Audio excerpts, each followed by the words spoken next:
Hello दोस्तों, आज की वीडियो में हम बात करने वाले कि भौतिक राशियां अर्थात फिजिकल क्वांटिटी क्या होती हैं और ये क्वांटिटी कितने प्रकार की होती हैं, इनके मात्रक क्या होते हैं और मात्रक कितने प्रकार के होते हैं। इन सभी चीज़ों पे आज हम डिटेल से बात करने वाले हैं और ये वीडियो काफ़ी इंफॉर्मेटिव रहने वाला है उन सभी लोगों के लिए जो कि किसी भी कंपटीशन एग्जाम की तैयारी करते हैं या किसी बोर्ड एग्जाम की तैयारी करते हैं या किसी भी यूनिवर्सिटी वगैरह के अंदर पढ़ाई करते हैं या वो किसी भी जनरल वर्क को करते हैं या किसी भी दुकान पे कार्य करते हैं, क्योंकि ये चैप्टर इतना ज्यादा इंपॉर्टेंट होने वाला है। इससे आधारित आपको हर जगह प्रॉब्लम देखने को मिल जाती हैं। तो आज हम डिटेल से समझेंगे कि फिजिकल क्वांटिटी क्या होती है, ये कितने प्रकार की होती हैं। तो बिना देर किए करते हैं आज का वीडियो स्टार्ट। उससे पहले अगर अभी तक आपने हमारे चैनल को सब्सक्राइब नहीं किया तो प्लीज सब्सक्राइब कर लें, साथ बेल आइकन को प्रेस कर दें, क्योंकि यहाँ पे आपको ऐसे ही रेगुलर वीडियो मिलते रहेंगे।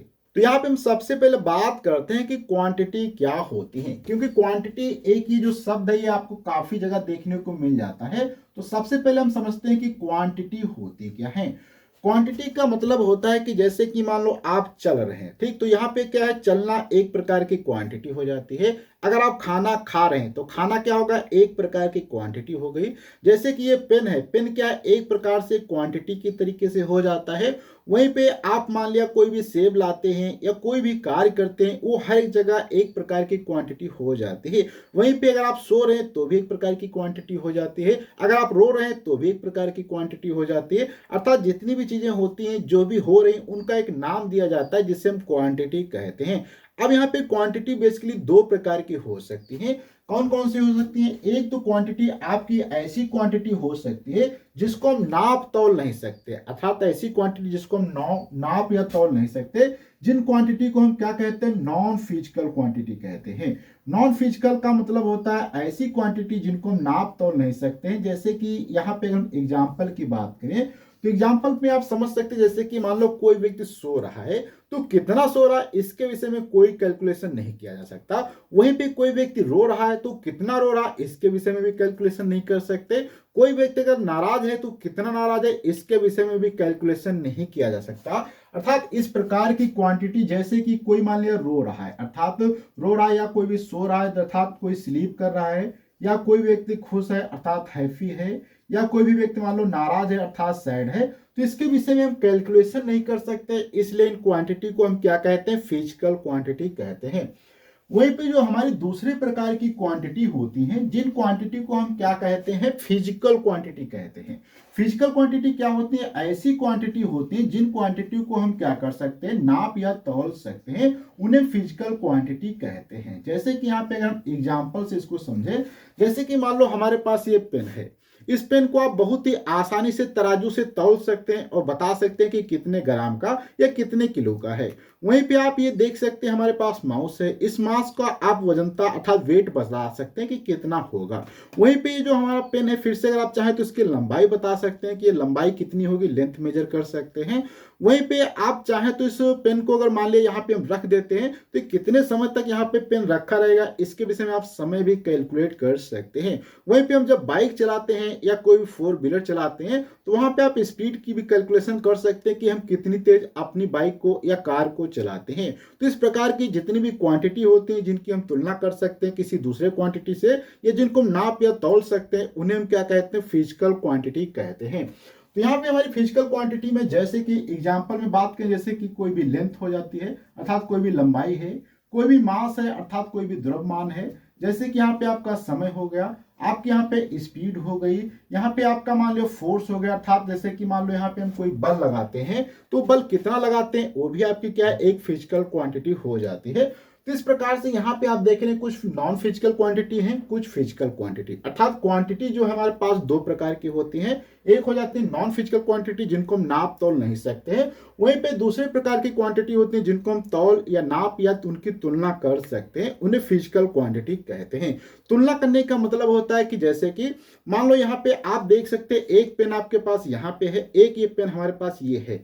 अब यहाँ पे पेन को देखेंगे तो यहाँ पे आपको ये वाला जो पेन है इसकी लंबाई ज्यादा दिखाई दे रही होगी इस पेन की तुलना में, तो यहाँ पे हम कह सकते हैं कि ये पेन थोड़ा सा ज्यादा लंबा होगा, ये पेन थोड़ा सा कम होगा। तो यहां तक तो हमने समझ लिया है कि क्वांटिटी दो प्रकार की होती है। अब यहाँ पे जो फिजिकल क्वांटिटी होती है इनको भी हम दो भागों के अंदर विभाजित कर सकते हैं। एक तो इसमें होती है ऐसी क्वांटिटी जो कि किसी दूसरे के ऊपर निर्भर नहीं करती हैं, अर्थात कुछ ऐसी क्वांटिटी होती है जो कि सिंगल क्वांटिटी होती है, जो कि किसी दूसरे मेजरमेंट पे या किसी दूसरे इंस्ट्रूमेंट पे निर्भर नहीं करती हैं, केवल अकेले ही नापी जा सकती हैं। वहीं पे कुछ ऐसी क्वांटिटी होती है जिनको तुलना करने के लिए आपको दो क्वांटिटी की जरूरत पड़ती है या उनके लिए दो इंस्ट्रूमेंट की जरूरत पड़ती है। इसको हम थोड़ा सा यहाँ पे डिटेल से समझते हैं। जैसे कि तो यहाँ पे सबसे पहले इसका हम क्लासिफिकेशन यहाँ पे कर लेते हैं। तो क्लासिफिकेशन में क्या हो जाएगा, एक हमारी हो जाएंगी फंडामेंटल। फंडामेंटल क्वांटिटी का मतलब होता है ऐसी क्वांटिटी जो कि क्या होती है, स्वतंत्र होती है। फंडामेंटल यहाँ पे हम लिखते हैं, ठीक। तो ऐसी क्वांटिटी जो कि होती है दूसरे क्वांटिटी पर डिपेंड नहीं करती हैं, उन्हें हम क्या कहते हैं, फंडामेंटल क्वांटिटी कहा जाता है। तो ये हमारी फंडामेंटल क्वांटिटी हो जाती है। जैसे कि एग्जांपल पे बात करते हैं तब चीज ज्यादा समझ में आ जाएंगे। जैसे कि मान लो आपको इस पेन की लंबाई को मेजर करना है। क्या करना है, सपोज करो इस पेन की आपको लंबाई को मेजर करना है, तो इसके लिए आप क्या क्या करेंगे, केवल आप स्केल लाएंगे, उससे इसकी लंबाई को मेजर कर लेंगे। वहीं पे मान लो अगर आपको इसका वेट नापना है तो आप बहुत ही आसानी से तराजू से इसके वेट को नाप सकते हैं। तो यहाँ पे आप देख सकते हैं लंबाई के लिए आपको केवल स्केल की जरूरत पड़ती है, आपको इसका वेट अर्थात इसका मास नापने के लिए आपको केवल तराजू की जरूरत पड़ती है।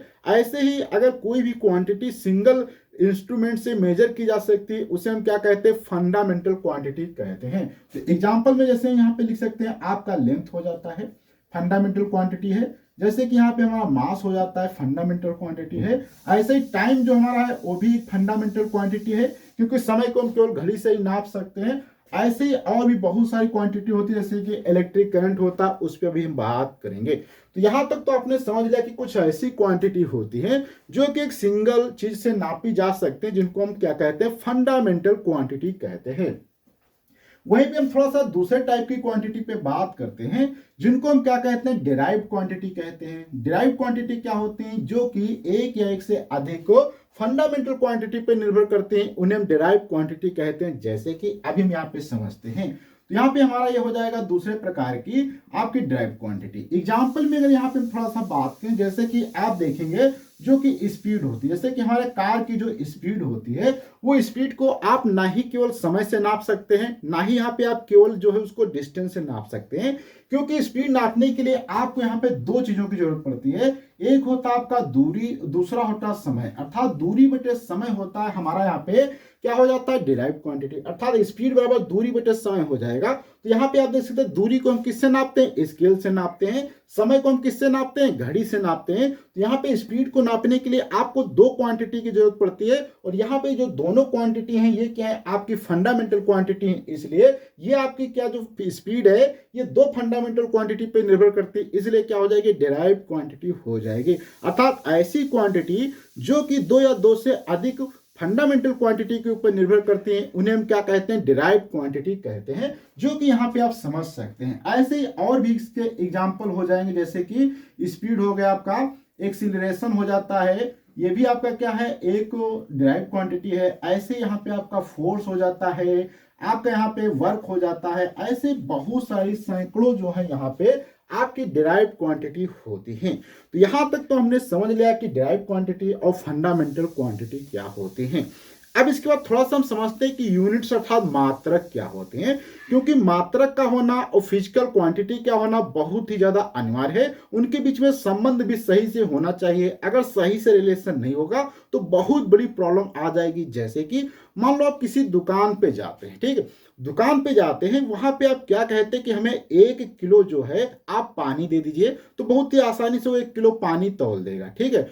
वहीं पे अगर आप उससे कहेंगे कि हमें 1 मीटर पानी दे दीजिए, कितना दे दीजिए, 1 मीटर पानी दे दीजिए, तो वो दुकानदार समझ नहीं पाएगा कि पानी को 1 मीटर में कैसे मेजर किया जाए। तो यहाँ पे थोड़ा सा बड़ी प्रॉब्लम हो जाती है। ऐसे ही मान लिया आप कहते हैं कि हमें 1 मीटर चीनी दे दीजिए, तो यहाँ पे वो 1 मीटर चीनी कैसे देगा, उसको समझ में ही नहीं आएगा। या आप दुकान पे जाते हैं, उससे कहेंगे कि हमें 1 लीटर रस्सी दे दीजिए, 1 लीटर रस्सी दे दीजिए, अब रस्सी कैसे 1 लीटर देगा, ये भी बहुत बड़ी प्रॉब्लम है। तो यहाँ पे आप देख सकते हैं फिजिकल क्वांटिटी और यहाँ पे इनकी कुछ यूनिट्स होती हैं, उनके बीच में सही से रिलेशन ना होने पे काफी प्रॉब्लम फेस करनी पड़ती है। तो यहाँ पे सही रिलेशन जो होता है उसे हम क्या कहते हैं, मात्रक कहते हैं। मात्रक का मतलब होता है एक ऐसा मानक बना लिया जाता है। मात्रक की हम थोड़ा सा यहाँ पे फिर से डिफाइन कर लेते हैं। तो मात्रक की यहाँ पे अगर हम हेडिंग को डालते हैं, तो मात्रक को इंग्लिश में हम लोग क्या कहते हैं, इसको हम यूनिट्स कहा जाता है।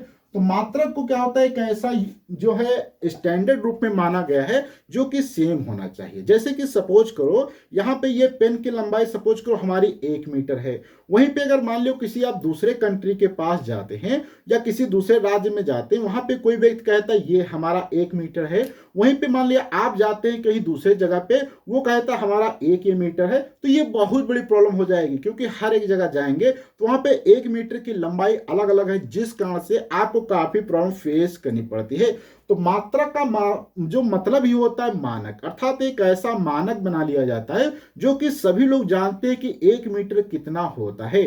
तो यहाँ पे इस प्रकार से मात्रा, जैसे कि ये हो जाएगा, इसको मान लो 1 मीटर का एक बार फिक्स कर दिया जाए, तो यही आप चाहे यहाँ पे यूपी में जाएं, चाहे आप यहाँ पे पंजाब में जाएं या किसी भी दूसरे कंट्री में जाएं, वहां पर भी आपको 1 मीटर की लंबाई इतनी ही मिलनी चाहिए, इसे हम मात्रक भी कह सकते हैं। तो हर एक क्वांटिटी के लिए एक मात्रक फिक्स किया गया है कि लंबाई के लिए मात्रक जो होता है वो मीटर होना चाहिए, समय के लिए सेकेंड होना चाहिए, दूरी के लिए जो है मीटर होना चाहिए, द्रव्यमान के लिए किलोग्राम होना चाहिए, वैद्युत धारा के लिए एम्पियर होना चाहिए। अर्थात हर एक क्वांटिटी के लिए एक मात्रक फिक्स किया गया है।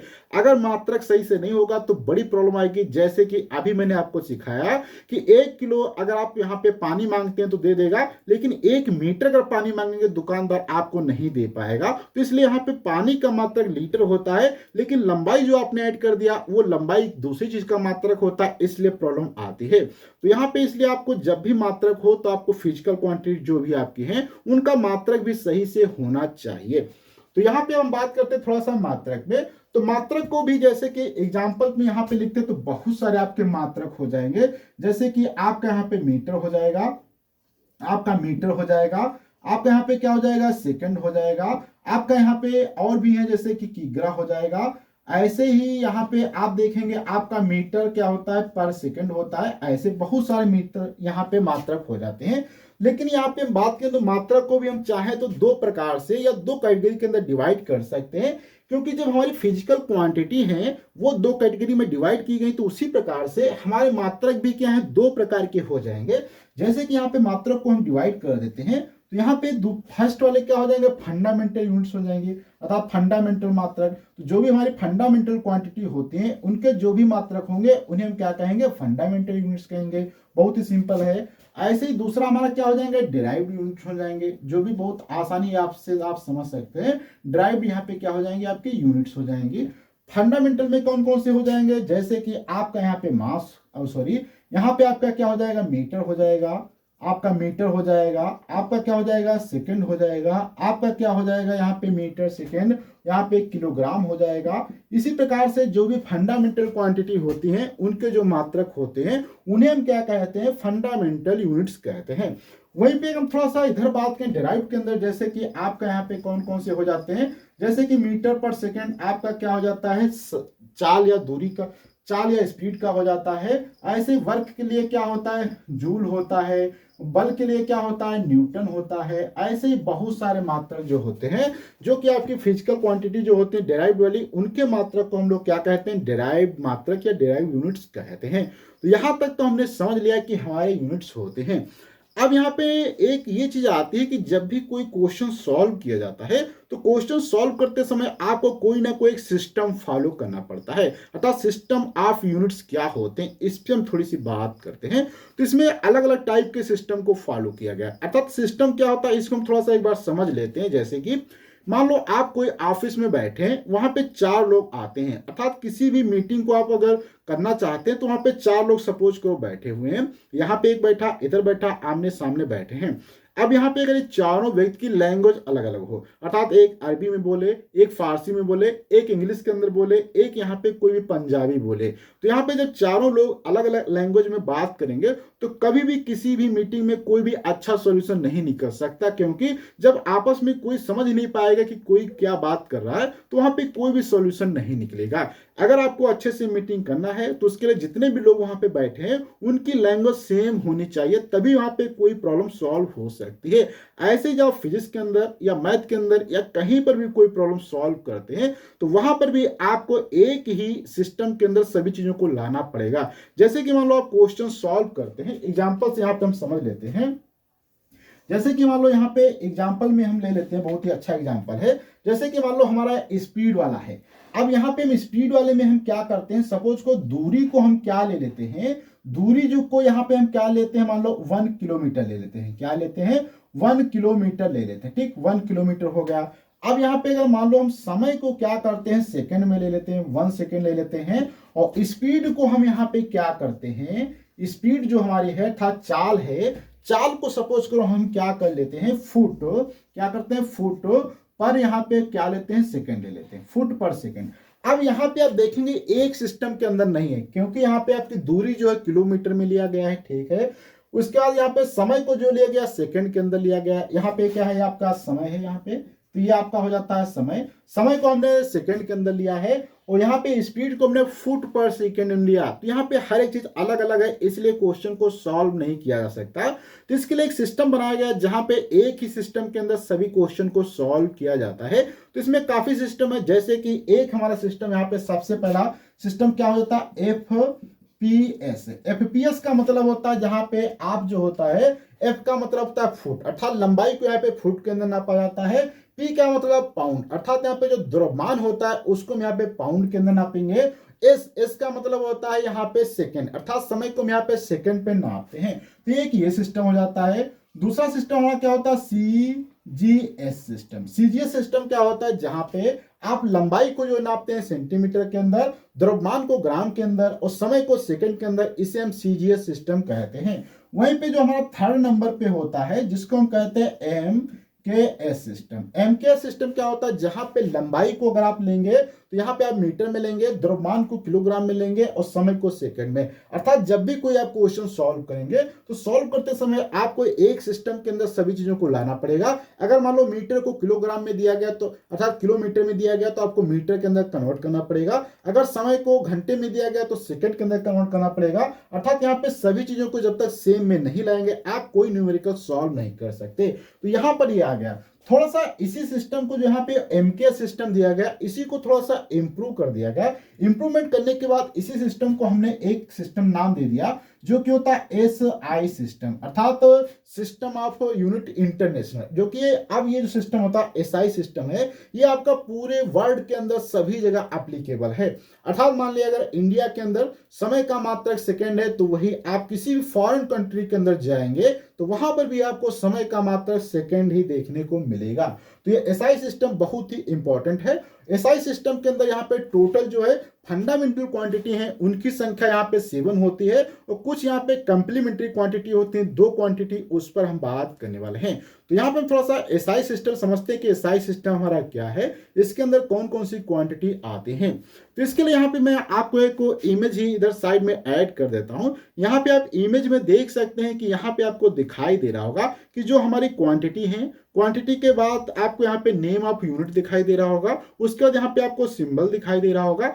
तो यहाँ पे अगर लेंथ की बात करेंगे तो लेंथ का जो मात्रक होता है वो मीटर होता है, जो कि यहाँ पे आप पास में देख भी सकते हैं, जिसका सिंबल यहाँ पे हम लोग क्या करते हैं, एम से यूज करते हैं। वहीं पे जो हमारी दूसरी फिजिकल क्वांटिटी होती है, जो कि फंडामेंटल क्वांटिटी है, जिसको मास कहते हैं। मास का यहाँ पे जो मात्रक होता है, जिसको हम किलोग्राम कहते हैं, इसको केजी से लिखा जाता है।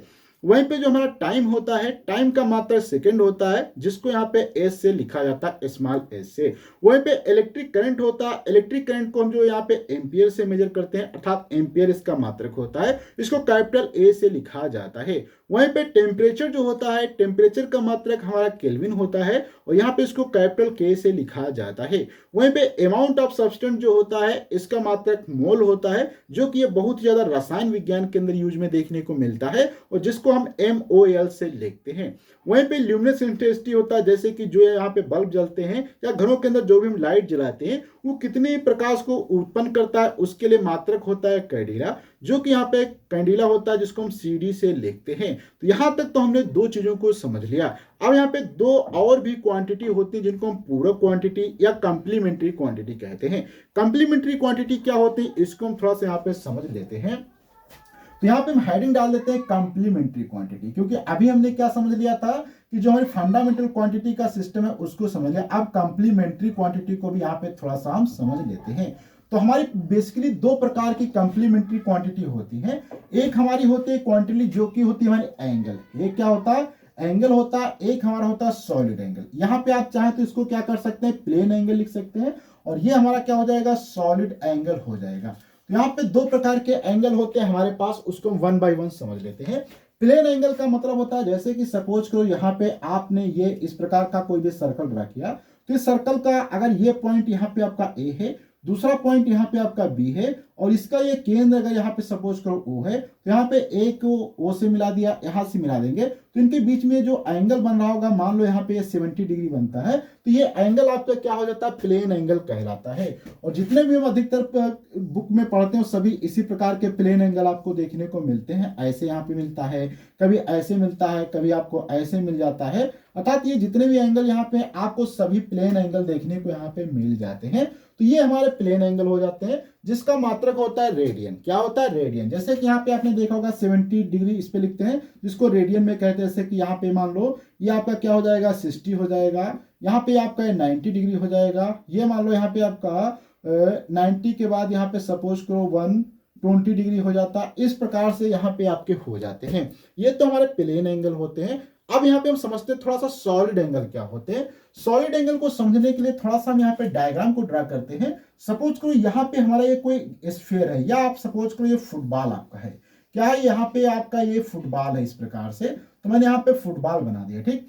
अब इस फुटबॉल के ऊपर अगर यहाँ पे आप छोटा सा एक इस प्रकार से सर्कल ड्रा करेंगे, क्या करेंगे, फुटबॉल के ऊपर अगर आप छोटा सा एक सर्कल ड्रा करेंगे, और यहाँ पे सपोज करो फुटबॉल के अंदर ये इसका केंद्र होगा, ठीक है, और यहाँ पे जो आपने सर्कल ड्रा किया ये इसका केंद्र होगा, ठीक है। सपोज करो ये आपके पास एक बड़ा सा फुटबॉल था, उस फुटबॉल के ऊपर आपने क्या किया, एक ऐसा सर्कल ड्रा किया, जो कि यहाँ पे आप देख सकते हैं। अब यहाँ पे आपको करना क्या है, जितने भी ये सर्कल के सर्कमफेरेंस होती है, इसको हम क्या कहते हैं, सर्कमफेरेंस। इस सर्कमफेरेंस के पॉइंट को यहाँ पे जो आपका स्फीयर है, इसके आपको केंद्र से इन सभी को मिला देना है, ठीक। इस प्रकार से मिला देंगे। मिलाने के बाद अगर आप इसी को कट कर लेते हैं, क्या कर लेते हैं, इसको अगर यहाँ से आप कट कर लेंगे, तो कट करने के बाद अगर इसको आप यहाँ पे बाहर रखेंगे, तो आपको ये इस प्रकार की आकृति दिखाई देती है, जिसको हम क्या कहते हैं, सॉलिड एंगल कहते हैं।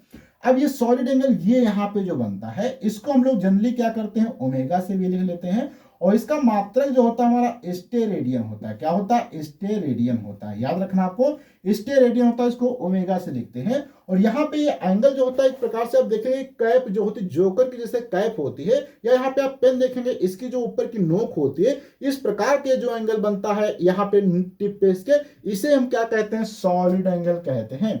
तो यहां तक तो हमने डिटेल से समझ लिया कि क्वांटिटी क्या होती है, क्वांटिटी कितने प्रकार की होती है, फिजिकल क्वांटिटी क्या होती है, फिजिकल क्वांटिटी कितने प्रकार की होती है, फिर आपकी यूनिट्स क्या होती हैं, यूनिट्स कितने प्रकार की होती हैं, उस पर हमने समझ लिया। फिर यूनिट्स के अंदर मैंने सिस्टम आप पढ़े, जैसे कि एफपीएस सिस्टम क्या होता है, सीजीएस सिस्टम क्या होता है, एमकेएस सिस्टम क्या होता है, एसआई सिस्टम क्या होता है, और एसआई सिस्टम के बाद फिर मैंने कंप्लीमेंट्री सिस्टम पे बात किया, जिसमें दो क्वांटिटी हमारे प्लेन एंगल और सॉलिड एंगल होते हैं। यहां तक तो मैंने हर एक चीज को स्पष्ट शब्दों में बात कर लिया। अब यहाँ पे हम थोड़ा सा समझते हैं कि फिजिकल क्वांटिटी और उसके न्यूमेरिकल वैल्यू और उसके यूनिट के बीच में क्या संबंध होता है। इसके लिए यहाँ पे हम सबसे पहले समझते हैं कि हमारी फिजिकल क्वांटिटी को हम लोग यहाँ पे क्या लिखने वाले हैं। फिजिकल क्वांटिटी को जो है हम यहाँ पे क्या करेंगे, यू से लिखेंगे, अर्थात फिजिकल क्वांटिटी हमारी क्या हो जाएगी, क्यों हो जाएगी।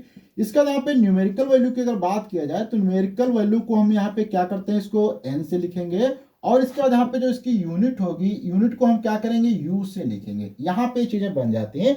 अब एक बहुत ही अच्छा यहाँ पे प्रोपोर्शनलिटी साइन फार्मूला होता है, एन, अर्थात यहाँ पे मैं इसको अगर कैपिटल एन से लिख लेता हूँ, तो यहाँ पे क्या हो जाएगा, कैपिटल एन प्रोपोर्शनल साइन होता है, किसके होता है, प्रोपोर्शनलिटी 1/, यूनिट के होता है। अब यहाँ पे थोड़ा सा समझो कि प्रोपोर्शनलिटी साइन क्या बताता है। यह प्रोपोर्शनल था, इनवर्सली प्रोपोर्शनल है, ध्यान रखना कि उल्टा प्रोपोर्शनल है। इसका मतलब अगर यहाँ पे प्रोपोर्शनलिटी साइन को हटा दिया जाए, तो यहाँ पे क्या हो जाएगा, n इज इक्वल टू, यहाँ पे कोई भी कांस्टेंट लग जाएगा, जो कि लग जाता है, तो यहाँ से कांस्टेंट सपोज करो 1/u, यहाँ पे मान लो k लग जाता है। यहाँ से थोड़ा सा इसको और डेरिफाई कर दिया जाए, तो क्या हो जाएगा, n इंटू यू बराबर k यहाँ पे कांस्टेंट है। अर्थात यहाँ पे आप देखेंगे न्यूमेरिकल वैल्यू का और उसकी जो यहाँ पे यूनिट है, इन दोनों का प्रोडक्ट हमेशा कांस्टेंट रहता है। अब ये कांस्टेंट रहने का मतलब क्या, इसको भी हम थोड़ा सा समझ लेते हैं। जैसे कि सपोज करो यहाँ पे 18 गुणे यहाँ पे आपका 4 लिखा है, ठीक। अब यहाँ पे 18 32, यहाँ पे क्या हो जाएगा, 36 गुना 72 हो जाएगा, ये आपका बन जाएगा। तो अच्छा, इस प्रकार से। अब यहाँ पे देखें ये तो हमेशा 72 रहेगा। अब अगर इसमें से अगर आप इस वाले को बढ़ाएंगे पार्ट को तो ये वाला घट जाएगा, अगर इसको आप घटाएंगे इसको बढ़ जाएगा। जैसे कि सपोज करो यहाँ पे अगर इसको मैं 4 को घटाता हूँ, 4 को मैं क्या करता हूँ 2 कर देता हूँ, तो ये ऑटोमेटिक यहाँ पे आप देखेंगे 36 हो जाएगा। इनवर्सली प्रोपोर्शनल का मतलब यही होता है कि दो चीजों का प्रोडक्ट हमेशा कांस्टेंट रहेगा। अगर एक चीज बढ़ेगी तो दूसरी घट जाएगी, दूसरी घटेगी तो फिर वो एक चीज बढ़ जाएगी। जैसे कि यहाँ पे देखेंगे अगर 2 को मैंने घटा दिया अर्थात 4 को घटा दिया, 4 को मैंने 2 में बदल दिया, तो इसलिए 36 हमारा 18 क्या हुआ 36 के अंदर बदल गया। तो ये चीज यहां तक समझना आपको आना चाहिए कि फिजिकल क्वांटिटी जो होती है उनकी न्यूमेरिकल वैल्यू और यूनिट्स हमेशा क्या होती है फिक्स होती है। अब यहां से मैं थोड़ा सा एक और चीज यहाँ पे लास्ट में बता देना चाहता हूं कि कोई भी जो आपकी फिजिकल क्वांटिटी होती है, जैसे कि यहाँ पे हमने लिखा फिजिकल क्वांटिटी क्यू, जो भी फिजिकल क्वांटिटी होगी उसमें क्या होता है आपकी न्यूमेरिकल वैल्यू होगी।